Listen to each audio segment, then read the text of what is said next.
He is much more impressive than the hedgehog I fought previously. Really? I'm right here. Am I wrong? Eh.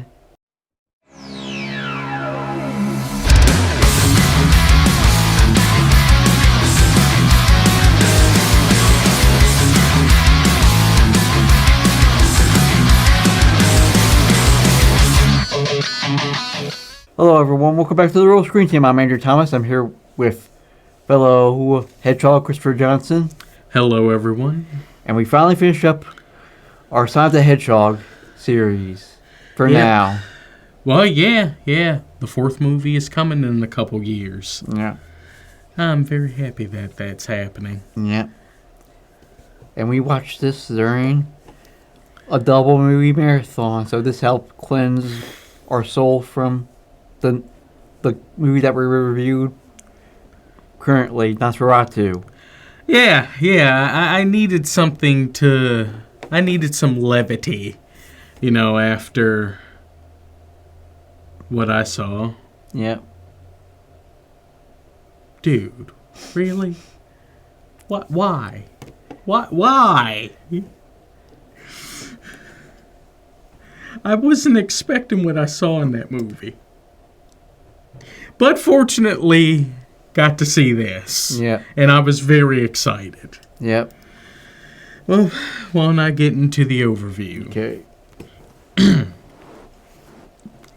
Sonic the Hedgehog 3 is a 2024 action-adventure comedy film based on the Sonic the Hedgehog video game series. It is the third installment in the Sonic film series. The film was produced by Original Film, Marza Animation Planet, and Blur Studio and distributed by Paramount Pictures. The film was directed by Jeff Fowler and written by Pat Casey, Josh Miller, and John Whittington.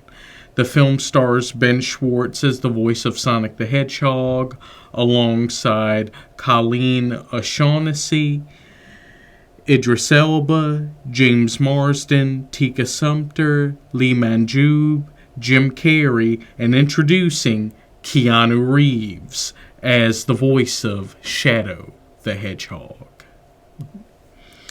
And the synopsis.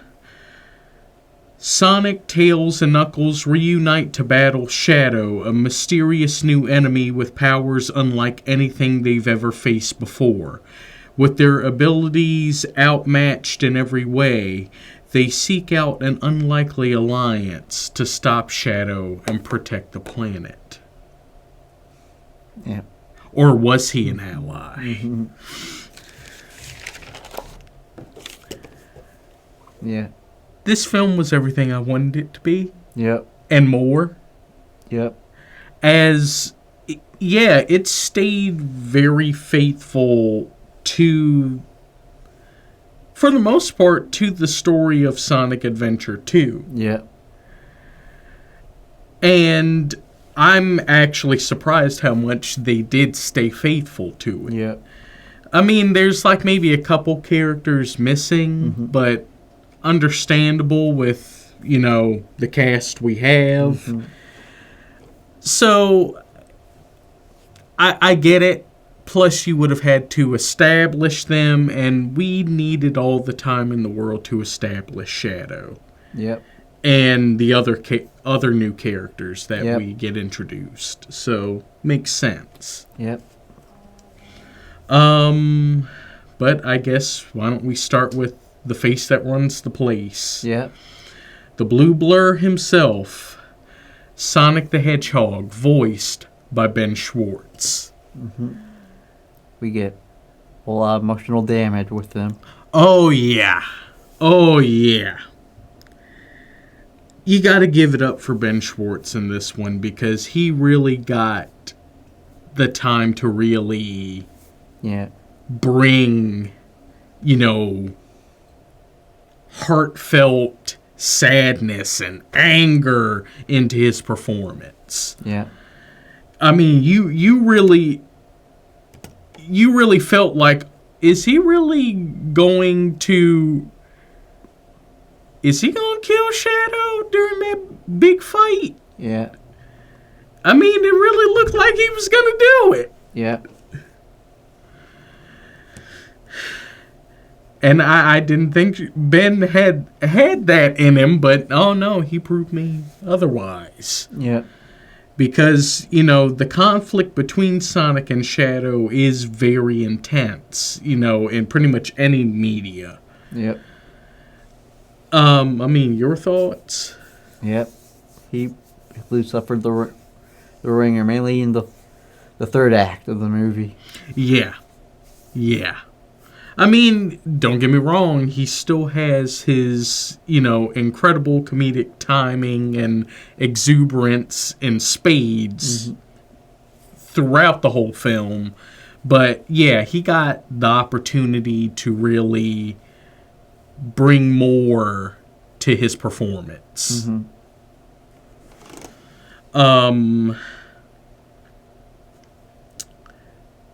It was also very nice to see him go supersonic again. Yeah. And them actively, acknowledging the whole idea of how powerful and dangerous it can be. Yeah. But, of course, a hero is nothing without his loyal team. Yeah. And, of course, why don't we go with, essentially,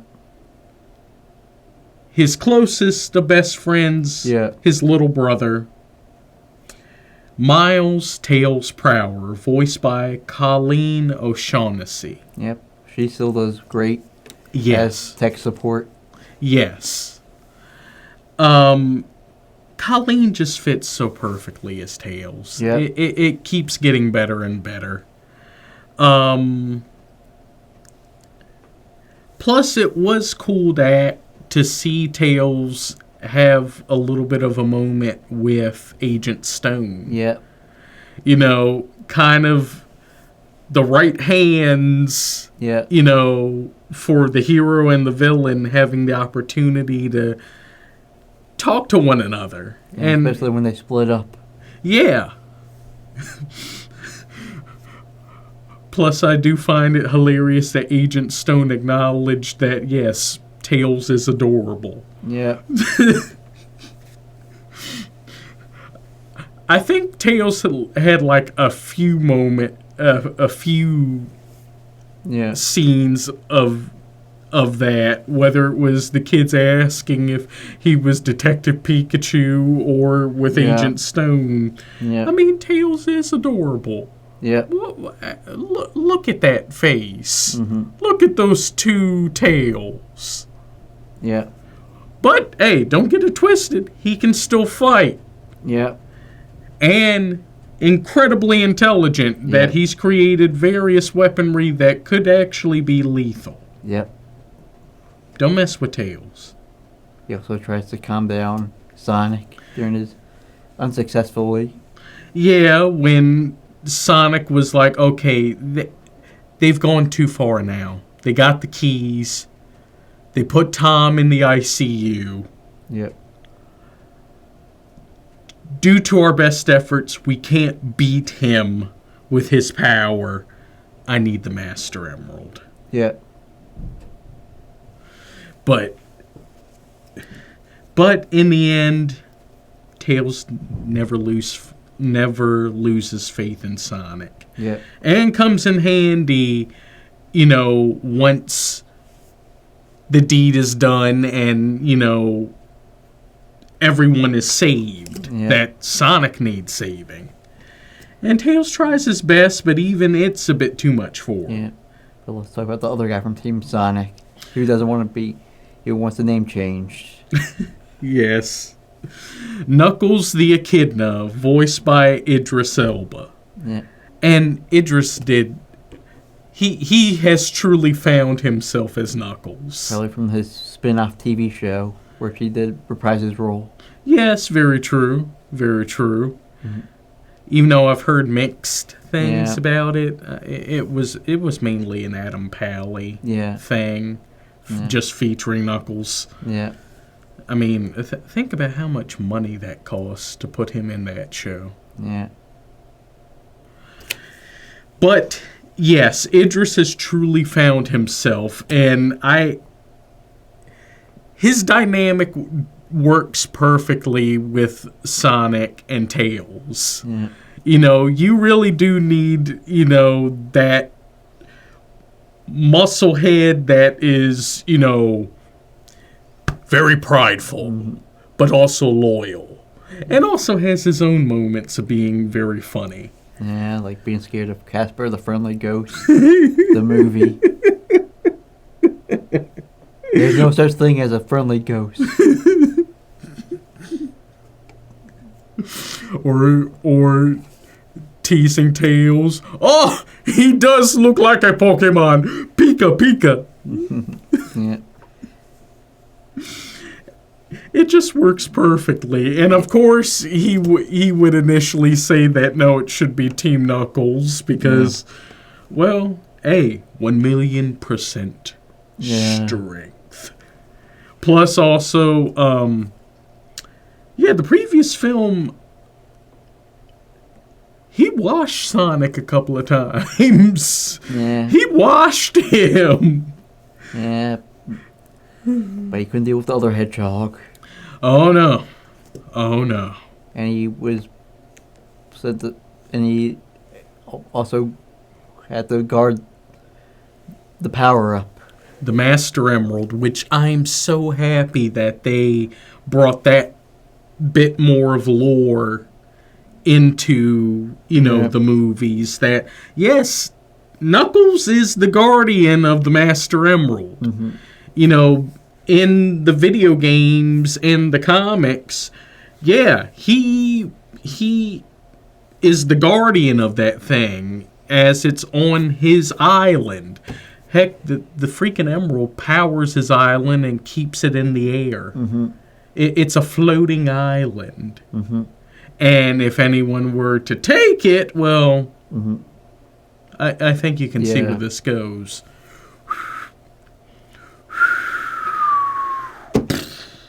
Yeah. And I don't think Knuckles would survive that. Yeah. But let's talk about the other Team Sonic, the human. Yes, the parents. Yeah. Yep.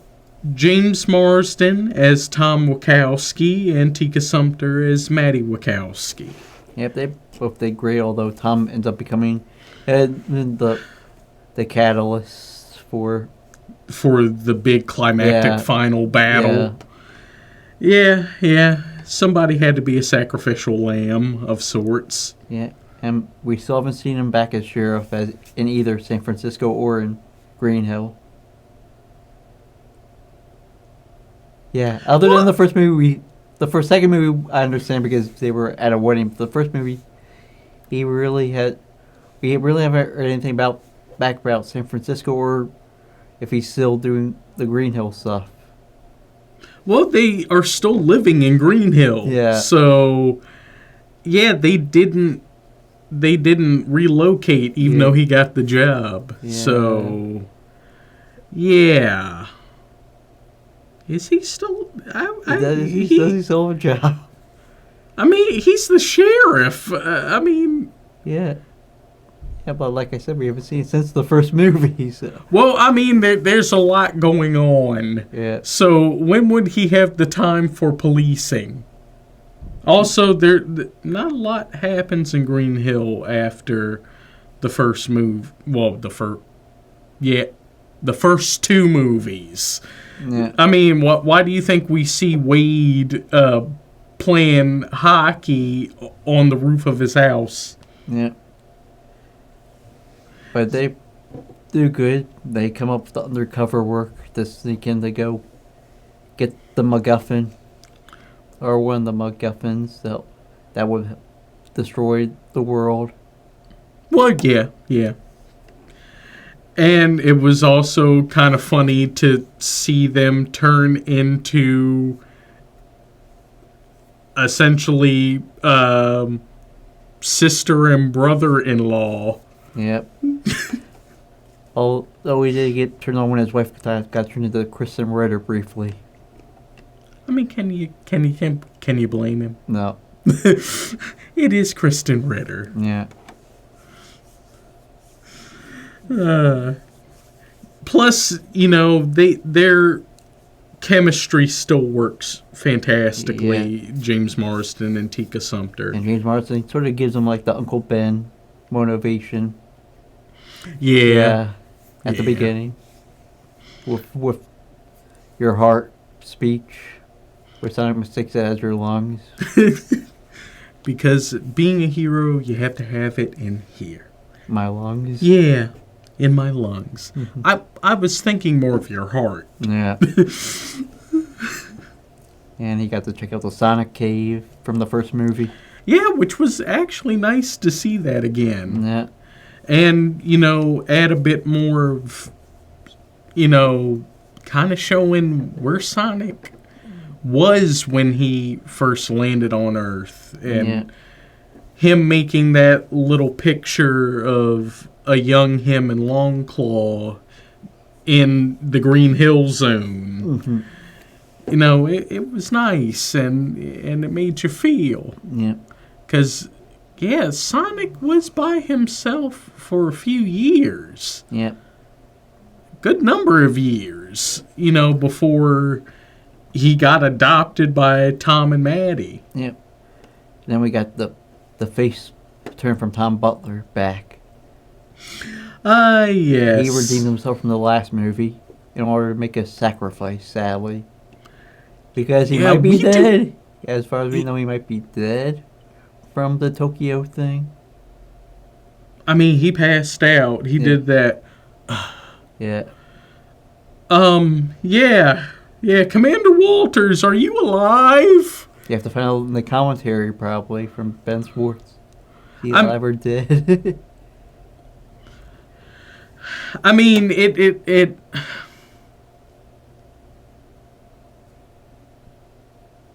I mean, it would add more to the gravity of the situation if he did. Yeah. Plus, on top of the fact of how much he is involved in Sonic's backstory. Yeah. I mean, in Shadow's backstory. My apologies. Yeah, we get to see more of his younger self point of view in the Shadow backstory. Yeah, he was just, a regular officer? Yeah. 50 years ago? Yep. And they even told him not to fire. Yeah, he actually tried his best to make sure that the soldiers didn't just gun down Shadow Maria and Dr. Robotnik. Yeah. And successfully, but yet they still blame him for it, even though he tried to stop it. Well, Shadow does. Well, I mean... That's why he attacked Tom, because he looked like him. Yeah. As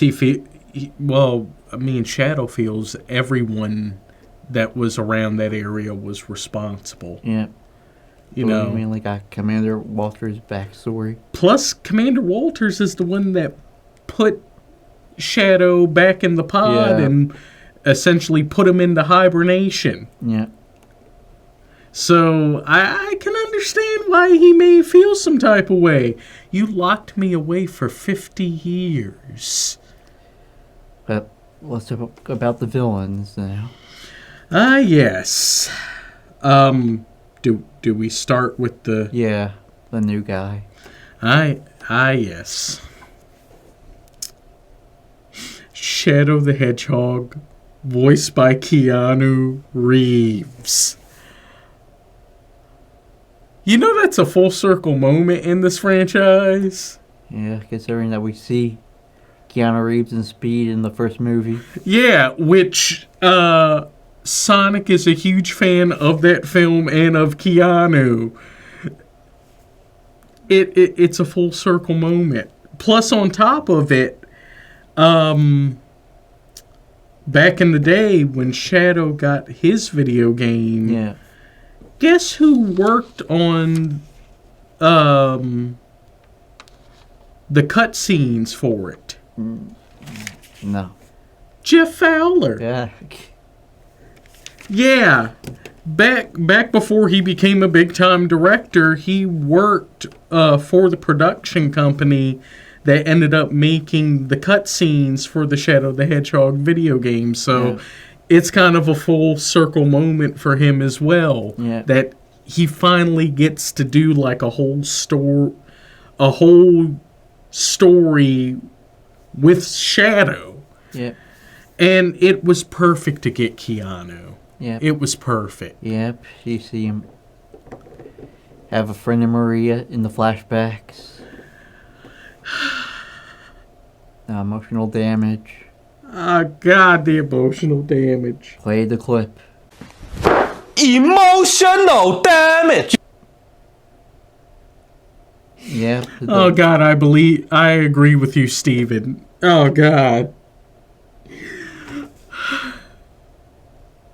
And I knew where this was leading because I knew Shadow's full backstory. I mean, did you? No. Oh Lord. Yeah, I wasn't really familiar with Shadow nor Knuckles. Those were the two that I weren't familiar with. Interesting. Like I said, I knew Tails more because of watching the animated show. So. And they didn't have Knuckles. Yeah. That's surprising to me. Yeah, especially for a dark show, yeah. Why wouldn't you have Knuckles? Yeah. And plus, they were kind of alluding to Shadow. Yeah, until it got canceled. Yeah. Yeah. But, I mean, the only difference is Shadow didn't land on a meteor. He was actually created by Dr. Gerald Robotnik. Yeah. And yes, he did have that very true emotional friendship with Maria, though Maria was actually kind of sickly. And all of that actually happened in the big spaceship that Gerald actually created. Yeah. So a lot of this would have actually happened in space, and then when things got a bit too worrisome as far as Shadow's power and everything, what we thought was going to happen, that Commander Walter stopped, in the video game that happened. Maria got shot right in front of Shadow. Guess it was too inappropriate for kids in the movie theater. Yes, this is a PG film. We do not need to see a child get shot. Apparently blown up to death is perfectly fine. But yeah, I think getting shot would have been a bit much. Yeah. And technically, Gerald isn't supposed to be in the rest of the story. Not only did he get arrested, he was put to death. Wow. Yeah, that's how serious the video game is. Who would have thought the video game would be more intense than the movie? Yeah. But he gets on Sonic's worst nerve by attacking in Tom for his revenge. So they both end up having revenge power-ups. Yeah, as I didn't think we would actually get to see it, but we saw Shadow go super. Yeah. And I actually liked the much more whitish yellow look for him. Yeah. Kind of make it a bit more unique to, the very yellow that Sonic turns into. And dear God, does that fight is so intense. How many corners of the world did they end up punching each other to in the span of a couple minutes? So many. I mean, good Lord. Oh, okay, so, Okay, so they're back in San Francisco. Oh no, now they're in New York. Oh no, now they're in Egypt. Oh no, now they're in France. Oh, now they're back in Japan. Yep. Speaking of Maria, talk about the actress. Yep. Yep, Maria Robotnik, played by Alila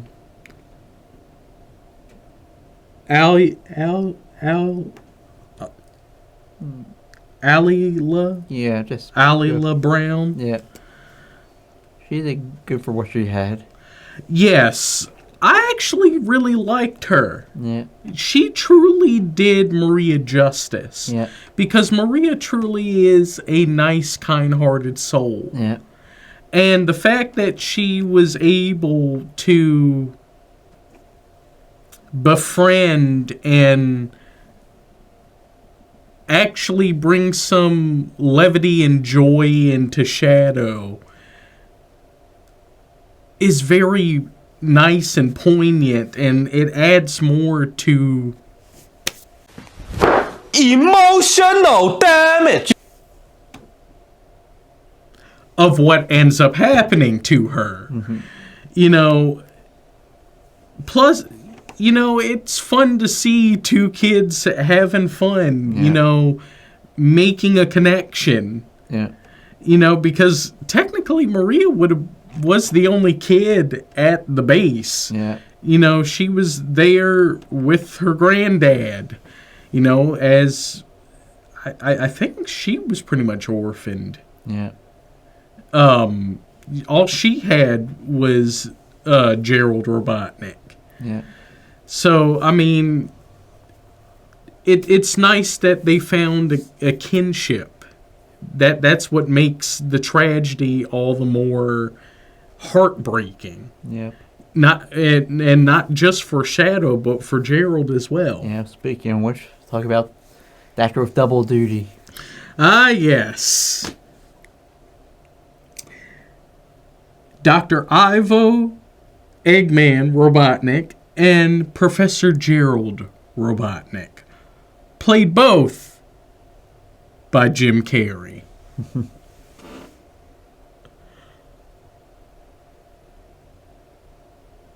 It was the only way. It was the only way that they could do that justice, is have Jim play both of them.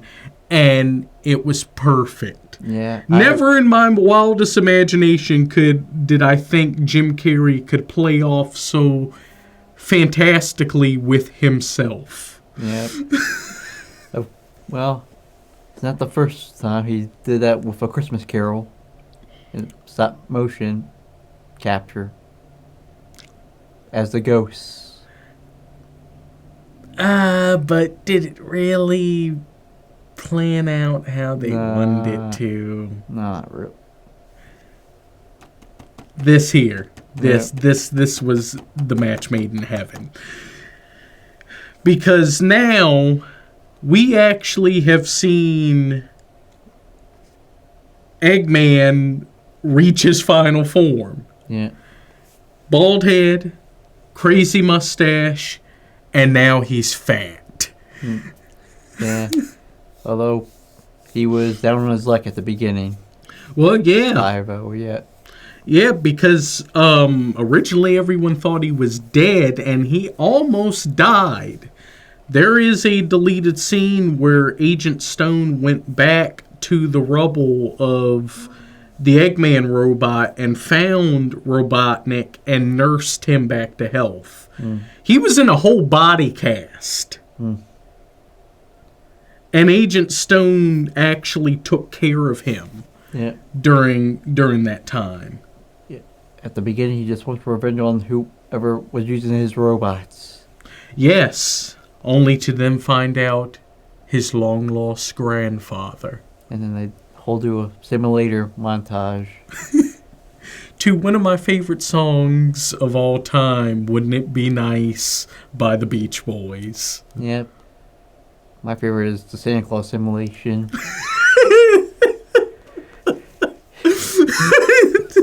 He yeeted himself into Gerald and knock the whole Christmas tree down. Yeah.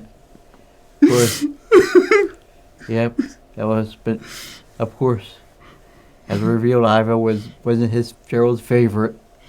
Yeah, And I Ivo mean, doesn't know even though Gerald does show love for Ivo, Yeah. he does love him. Yeah. He just isn't Maria. Yeah. And Gerald doesn't let Ivo in his full plan. Yeah, as I think he would have known that Ivo wouldn't have been completely on board with it. I mean, Yeah, because he wants to rule the world, not destroy it. yeah, and also kamikaze himself along with it. Yeah. I mean, that was the plan. Yeah. Destroy Gunn, destroy the world, and die while doing it. Yep. That was really the. Yep. Actually, I felt for Jim Carrey's Gerald in that moment when he actually discusses his full plan. You could see the sadness in Gerald. And the rage. Yeah. I mean, Occasionally, he's did it at times with Shadow, but mainly when the other Jim Carrey was there, he would mainly fun at it up until the climax. yeah. And can you blame him? Yeah. I mean, for the longest time, he didn't know where Ivo was. He only had Maria, and then to see Maria die right in front of you. Yeah. I mean, not only was Shadow sad and crying, so was Gerald. Yeah. And I don't blame him of wanting the revenge. Yeah. I don't blame him at all. I wouldn't go as far as literally nuke the whole world. Mm-hmm. But I do understand blowing up Gunn. Mm-hmm. As messed up as that would be. I mean, a lot of the people that end up causing that situation are either very old or dead by this time. Yeah. I mean... Yeah. But it's still the principle of the thing. Speaking of Gunn, let's talk about the new person in charge of Gunn. Yes. Director Rockwell, played by Kristen Ritter. Yeah. One of the hottest Gunn agents, in my opinion. Well, yes. And Tom's opinion, too. Well, yes. I mean, I remember seeing... Did you watch Jessica Jones? Yeah, but she was also the short-lived sitcom show, whatever, The Beat, An Apartment, whatever. I remember sort of that show. Where she was all whipped creamed up in one scene. With nothing else. Of course you would remember that. Yeah. And then, of course, let's not forget her spot in Breaking Bad. Yeah. Which I still need to watch all of it. Yeah. Even though I know how it ends. Yep. So she sort of helps and sort of end up killing Commander Walters for the information. Maybe. They don't really check for pulse time. She just takes the thing when he's... Or looks for the thing when he's out. I mean, no. Before that, she did call for a medical evac for him. Yeah. She did still care. Yeah. I mean, that's the commanding officer. That's the guy above her. Yeah. So yeah, she when they found him, she called for a medical evac immediately. Yeah. You know, I mean, she's not a double agent or anything like that. Yeah. She still is a loyal officer. Yeah. But yeah, she also did worry about, the key. Yeah.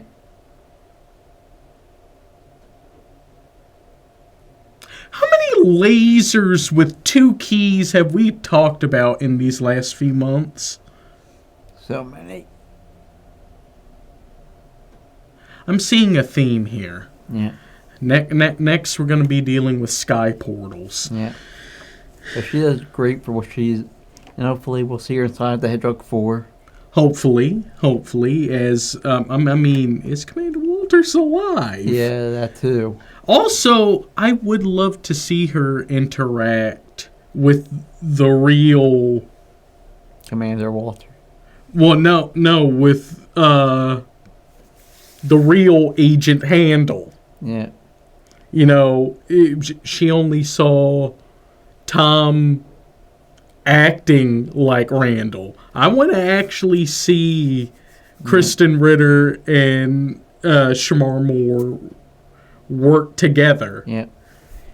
And speaking of the loyal henchman who does also change, who sort of has a face turn.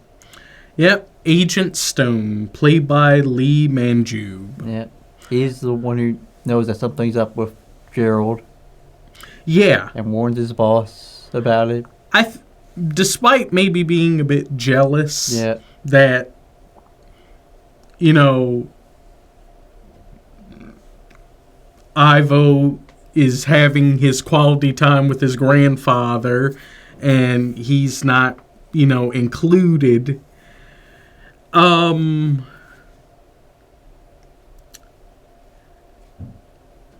He still does come in handy for the whole situation. Yeah.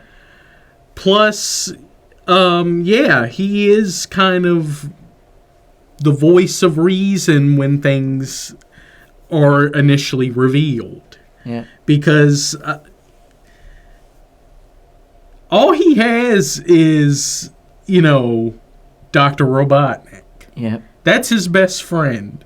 As much as initially Robotnik doesn't want to admit it, that is his best friend, his only friend. Yeah. The only person that really cares about him wholeheartedly through thick and thin. Mm-hmm. And I see that more as a brother relationship. Don't any of you try to bring that whole romantic yaoi stuff involved in this. You can love someone without it being romantic. As I feel that's kind of where Agent Stone is. He loves Dr. Robotnik. He sees him as, you know, a brother. Yeah. And he does feel sad when Ivo does the ultimate sacrifice. Yeah, but will he still not be so dead? We'll see. I mean, Shadow survived. Yeah. But I don't know. It has to... Anything can happen. I mean, because initially, Jim Carrey wasn't fully sure if he was going to be in the third one. Yeah. He wasn't fully sure.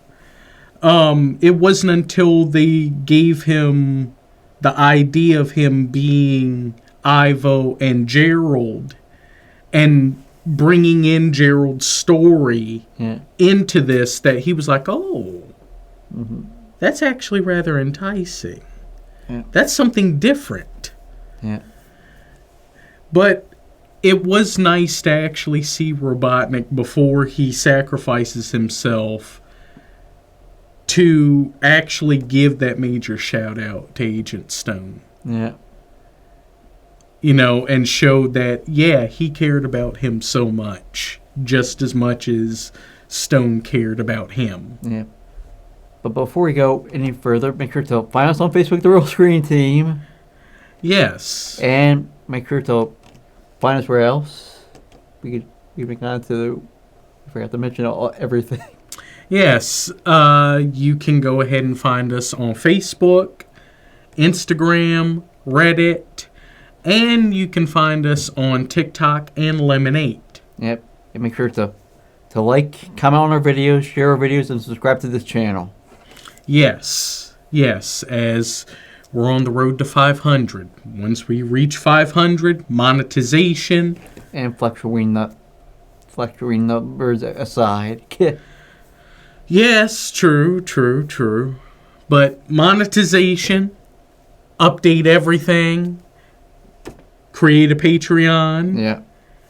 Exclusive videos on the Patreon for anyone who donates and subscribes, and you all get the opportunity of getting some viewer requests. Yeah. And subscribe to this YouTube channel. Yes. But now let's get to the good. Plot fantastic. They used elements of Sonic Adventure 2 and Shadow the Hedgehog. Yep. Both very beloved games for different reasons. You have no idea how much people love Sonic Adventure 2. It's just like Sonic the Hedgehog 2. They are ravenous about this game just as much as Sonic the Hedgehog 2. The acting, fantastic.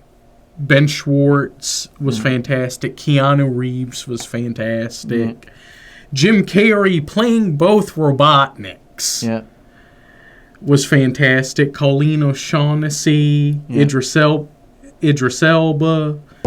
Kristen Ritter did great as, an antagonist, not the villain, but an obstacle.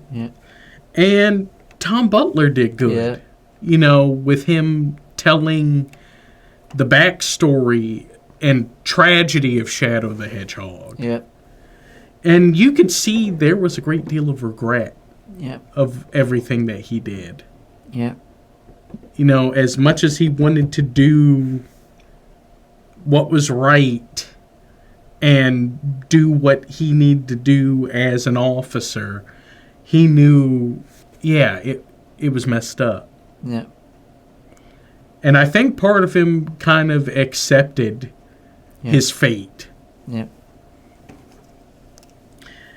The action, oh my God, chef kiss. All the actions between Team Sonic and Shadow and Sonic and Shadow. Yes, whether it was Team Sonic versus Shadow in the center of Tokyo, where he washed them. Look what he did to Knuckles. Oh God, I felt that. Oh, and then he had to drop kick Tails. There's a reoccurring thing in the video games where any opportunity Shadow can find, he utterly just washes Tails. But there's times where Tails actually one-ups him, and he's like, who's your daddy, Shadow? Who's your daddy? And then, oh, good Lord, that choke slam. Out of midair.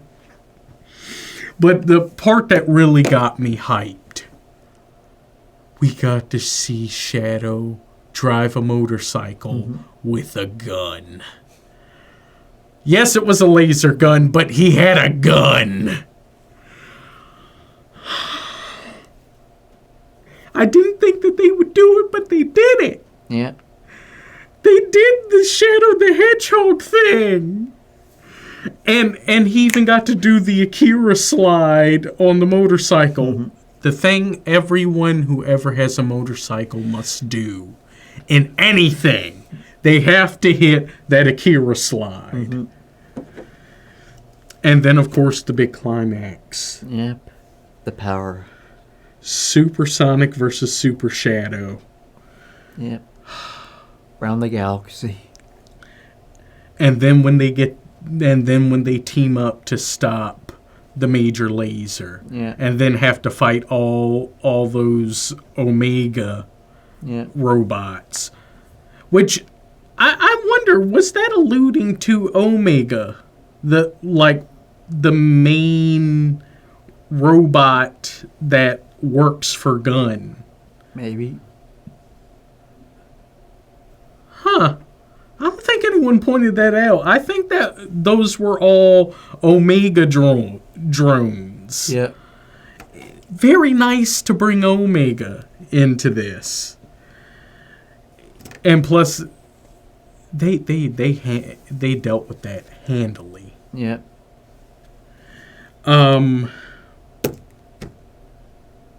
already discussed emotional damage. I know, but it's still so sad. Thank God we didn't see her get shot, but she still died. We saw a child die. But it was great to see Ivo and Gerald have their family quality time. In the You know, simulation, teaching him to ride the bike. That's my favorite part. Halloween, Yeah. Christmas, enjoying 4th of July while eating. How were they able to taste the cotton candy? Maybe? They need to explain more of how that virtual reality works. Yeah. That was, and then plus the Robotnik dance. As they're getting their way to the vault to get the other key, they did both Ivo and Gerald did quite possibly one of the best choreographed dances I have ever seen. Yeah. All to the tune of Galvanized by the Chemical Brothers. Part of me wonders what parts of that was Jim Carrey and what parts of that was professional dancers. Yeah. I want to know, because while Jim can dance, he can dance. The man's old now. Yeah. I don't know if he's that limber. Yeah. You know, to be doing all that Running Man and all that, all those movements. Yeah. But fantastic.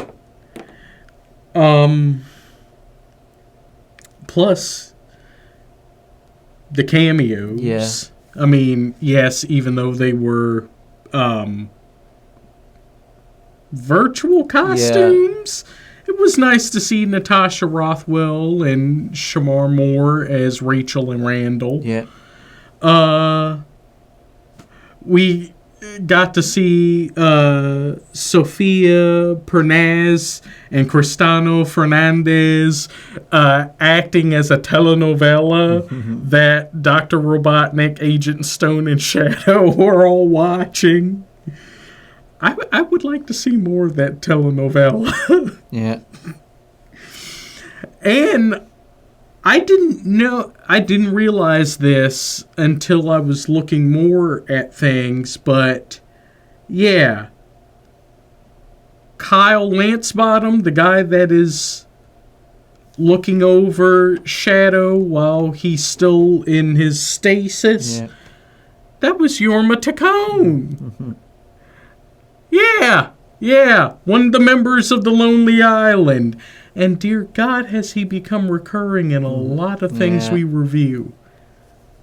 Yeah, well, It seems like once he and Andy Samberg left SNL, this man has been doing incredible work. yeah. The music. Yeah. Of course, the score Yeah. by Tom Holkenborg, Oh, yep, and all 3 movies. Yep. which he did fantastic. Yeah. He did fantastic. Plus, he found a way to bring in the big song Live and Learn, the main theme for Sonic Adventure 2, done by Crush 40. Fantastic to actively hear the song, you know, in the big climax. We also heard Run It by Jelly Roll, Yep. as that was also used, you know, during major moments and a major moment in the film. Yep. One of my favorite songs, End of the Line by the Traveling Mulberries. Yep. Yes. Go George Harrison.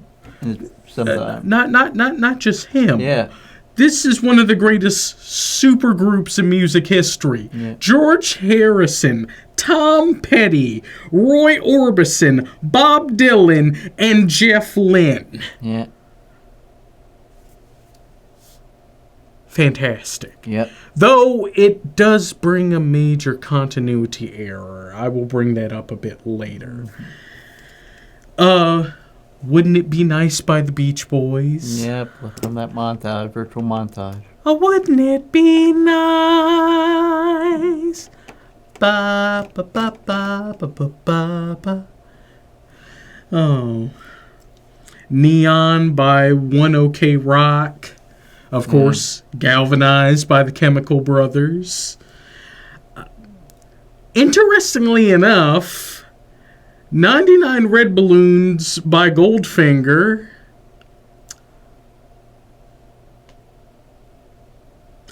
Okay, one. Why the Goldfinger cover? Two, why not the German version? Because, okay, yes, music geek mode here. Yeah. The actual song 99 Love Balloons by Nina. Yes, you better show a picture of Nina. Fantastic song. It's also about, the Berlin Wall, balloons flying over it, and it leading to World War III. How does that coincide into a fun little race involving Team Sonic that then turns out to be a surprise party to celebrate Sonic's first day on Earth? Well, they probably thought the kids wouldn't notice. But I did. Yeah. I did. Plus, also, the English translation is not accurate to the original German version. They literally actively go into detail about the war in the English version and bringing up, this is our time, this is the fight, this is for revolution. No. The German version is talking about having funs with balloons. Balloon flies over. Jets come, destroy balloons. Oh no, now warmongers want to turn this into World War III. 99 years of war. 99 years of suffering. All those warmongers are gone. And I just have this balloon to remember you as you were one of the casualties. How this goes inside into a family film, I don't know. Mm-hmm. But if they were going to use it, use the original German version, dang it. That is the better version. Asuan this Finvigon. ESC 9 Nushon 99 Utla Balloons. Mm-hmm. Plus, it was nice to see the Chow Gardens. Yeah. I knew we were never going to actively see the real Chows. Mm-hmm. That's actually a thing in the games where they have an egg that turns into, a small creature that known as a Chow, and as you raise it, it ends up kind of looking like the character. Yes, Robotnik has one, and it has a mustache. Mm-hmm. It's hilarious. But it was cool for them to find a way to bring the Chows in, because I think they were introduced in the same game Shadow was, Sonic Adventure 2.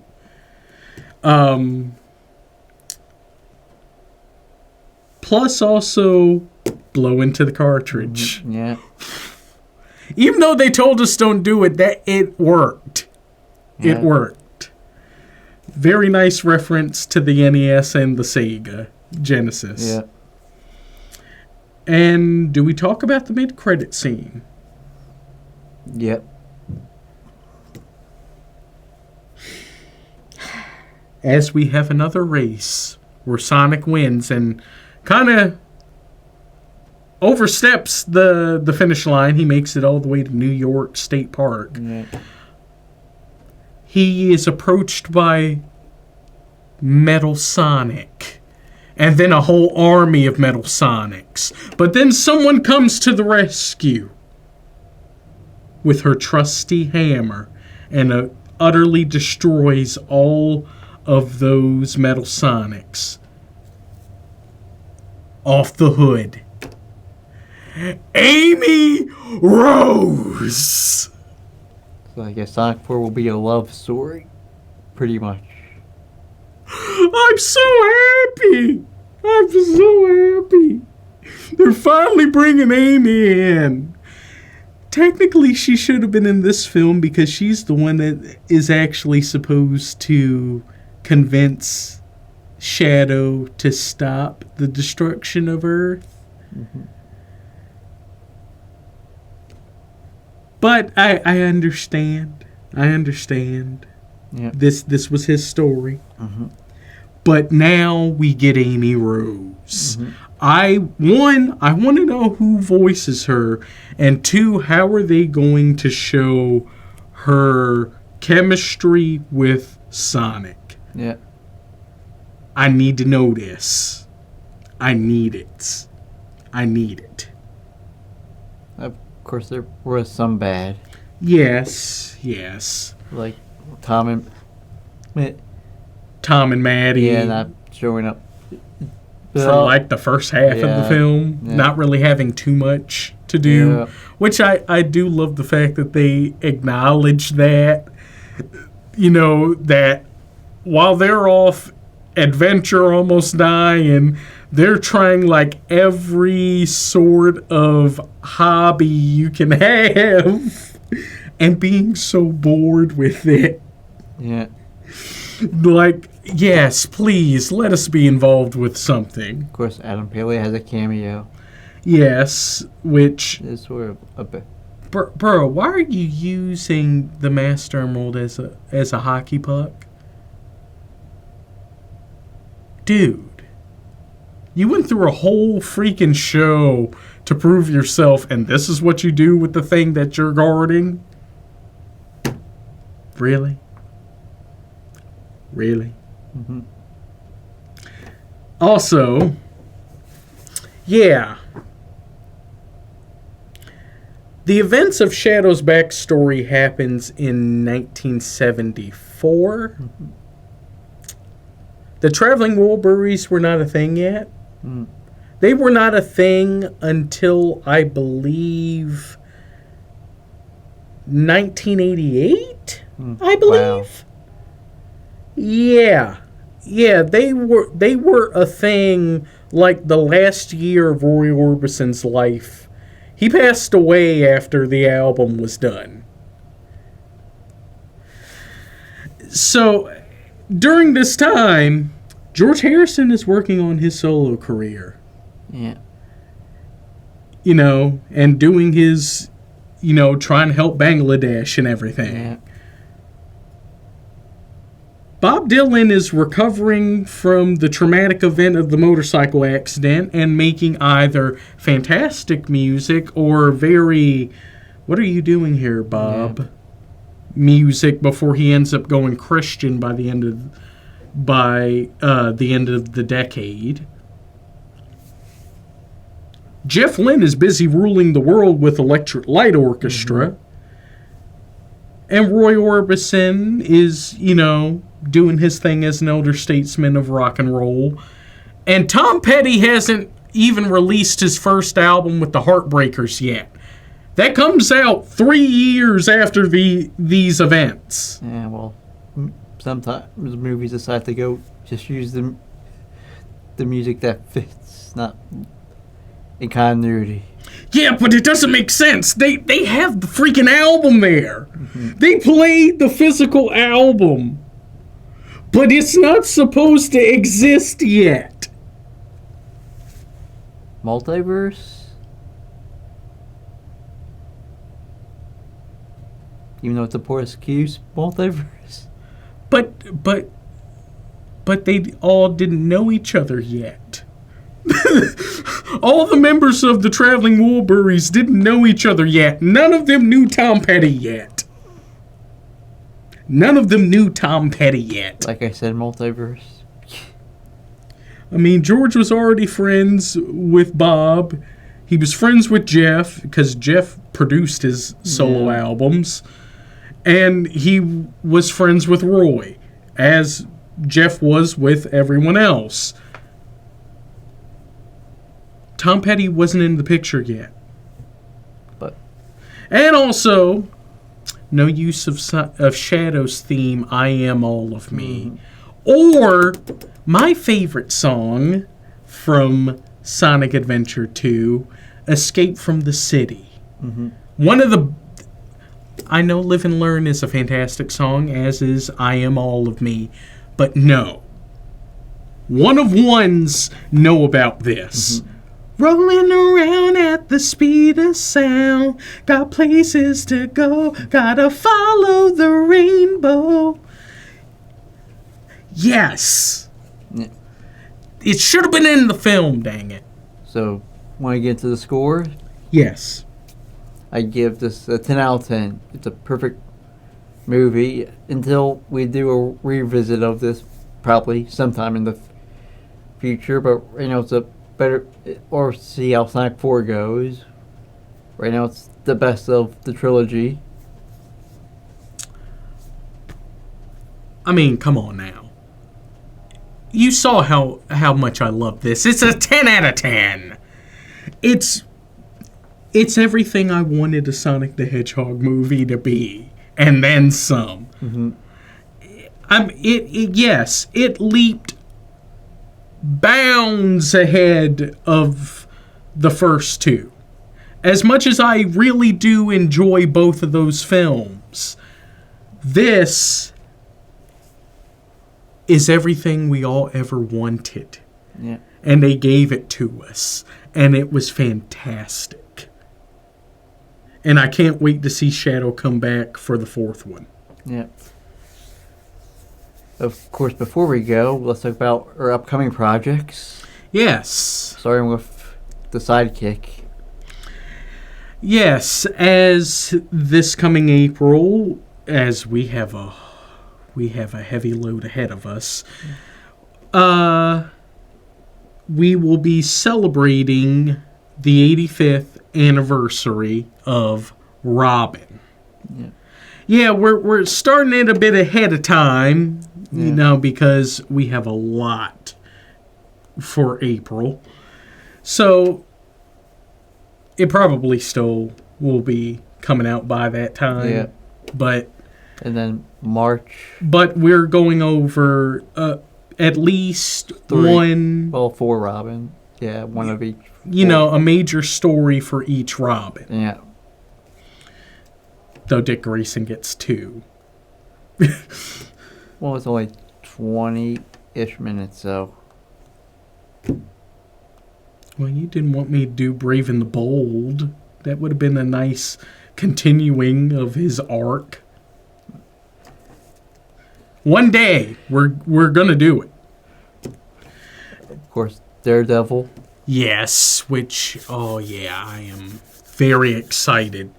We finally get to do reviews for the 3 seasons done on Netflix. Mm-hmm. And then we get to review the new series, Daredevil Born Again. Yeah.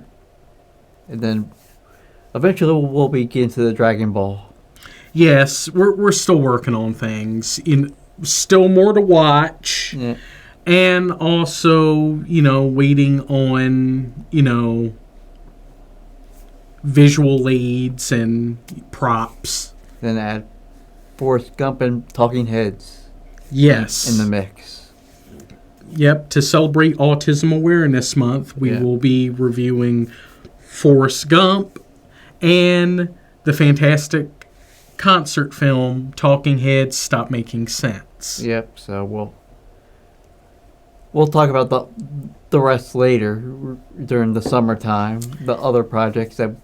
Yeah, as we're nearing the end of spring, Yeah. going into the summer. Yeah. Though I'm surprised you're not calling out your expert novice. Because it's going to happen immediately Oh, after yeah. Stop Making Sense.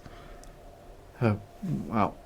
Okay, we will continue Smallville by just discussing season 4, which will go into the Superman franchise, which we'll get more into those, which will kind of foreshadow the Superman movie reviews that we'll be doing. Yes. Yeah.